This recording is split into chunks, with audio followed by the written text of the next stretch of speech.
Lo que se toma como la historieta que inicia la historieta moderna que hoy conocemos. En realidad los antecedentes se remontan a 1600, 1700, que en Europa que ya se publicaban historietas con globitos. Pero ninguna era así en forma de secuencia, que traían los globitos y que se publicaban de forma masiva a través de diarios. Desde ahí es donde se parte con la historieta moderna, que es la difusión a través de forma masiva, y nace en diarios, como tiras. Y fue una forma de atraer a los lectores también, que en su momento captaba muchísimo. Y los grandes diarios norteamericanos, que donde se empezaban a publicar, hasta se peleaban por los autores.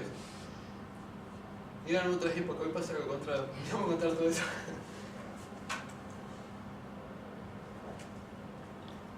Bueno, acá hay algunos ejemplos de las primeras historietas que se publicaron y se hicieron en Argentina. De revistas, bueno, Don Quijote, Pulgarcito, Caras y Caretas, la famosa. No son como las conocemos hoy en día, son un dibujo un poco más duros, ¿no? Pero ya lo bueno que tenían desde ese momento que reflejaban lo que era la idiosincrasia del argentino, cómo era la sociedad de principios del siglo XX o fines del siglo XIX. Y uno de los personajes más famosos, Viruta de Chicharrón, que está allá, después estaba Don Sarrasqueta, igual, que era un personaje así muy conocido en su época y muy renombrado. Después había otro que se llamaba Sonaste Manico, también de Caras y Caretas, que dio lugar a un dicho que cuando a alguien le pasaba algo malo decía Sonaste Manico. Antes pasaba eso también con los personajes, llevaban mucho a la gente. Bueno, la historieta, lo que es un lenguaje, la historieta es un lenguaje. Eso es algo que por ahí no es muy conocido, que es un lenguaje con características propias. Realmente, bueno, se piensa que es el cine barato, un subgénero de la literatura. En realidad la historieta es un lenguaje con características propias, que tiene en común con otros lenguajes, pero a la vez tiene características propias, tienen que ver con tienen que ver con la narratividad, tienen que ver con el dibujo, con una forma de escritura propia.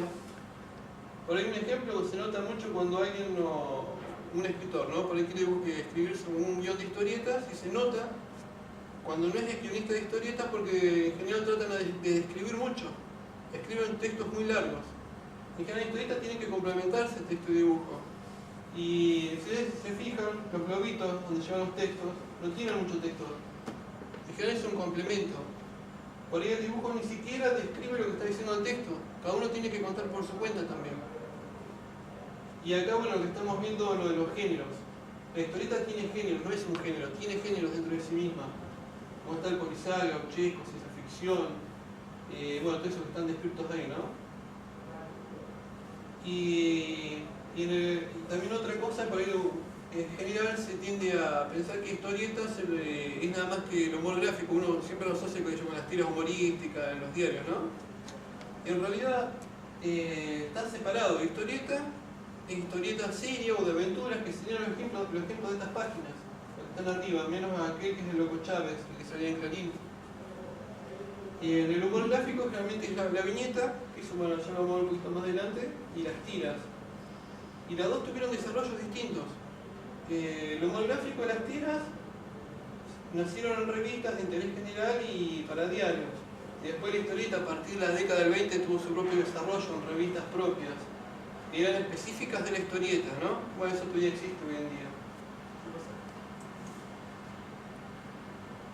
Acá está lo que le estaba diciendo, lo de los soportes en cómo se desarrolló la historieta.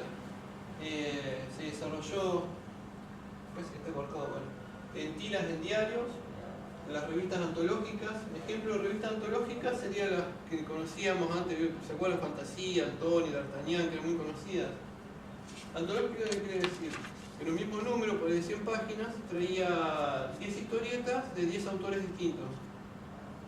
Entonces eran series que iban continuando de número a número. Uno tenía un personaje, que es el Dago, por decirlo, si se acuerdan del Nene y yo, de eso también antes. Y bueno, ese mismo personaje se mantenía en el tiempo y salía en distintos números. Y lo único que cambió era la historia.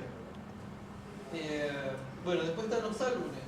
Los álbumes, un ejemplo es Alvar Mayor, que es un libro sobre el que compila todas las historietas del personaje, seriadas, también que se fueron publicadas en la revista Scorpio, y se compilaron 10 capítulos, por decir, ¿no? Y lo que hace, bueno, es el personaje. pero previamente ya me salió publicado en la revista antológica. Después tenemos a aquel, los superhéroes, que hizo algo bien norteamericano, que es el comic book. El mayor aporte que hizo la historieta norteamericana es el formato comic book. Es un formato determinado, un tipo de revista de 32 páginas con un tamaño chiquitito alargado. Eso es el comic book. Cuando uno ve superhéroes, está totalmente asociado al comic book.